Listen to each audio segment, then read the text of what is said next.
Lei ha compiuto? 60 anni. 60 anni! 60 qualche anni. settimana fa. Grazie. Io invece il 5 agosto ne ho compiuti 50. 50 anni! Allora, 10 in due. ci sono due torte prima dell'ultima pubblicità. Abbiamo chiamato due miss, due donne meravigliose, così mi hanno detto.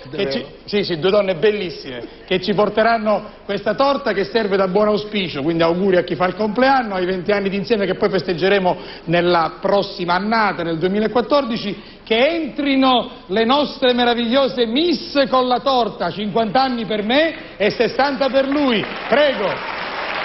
Ma come? Ma io amo tutte le donne, ma come?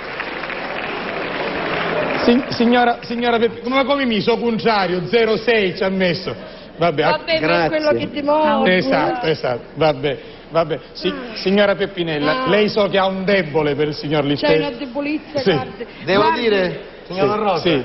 che la mia a 60 c'ha i fragole e tutta rossa. Brava. A soi bianca Vabbè, dica una sola battuta perché stiamo veramente sotto finale. È bianca perché è signorina lei, sì. capito? È signorina. Cerca invece io... Chi è lei, scusi? Mia cognata. Sua cognata. Misericordia. Come si chiama? Misericordia. Sì.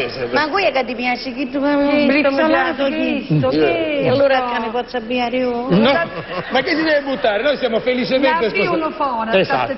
Allora signora, grazie per averci portato queste torte. Peppinella verrà a trovarci presto, il 10 di dicembre. Signor Litterio, soffiamo su queste candeline. Auguri Enrico per i tuoi 60 anni. Auguri, io ne ho fatti 50. Grazie, auguri insieme a tutti voi. Auguri, che Dio vi benedica con tutto il cuore.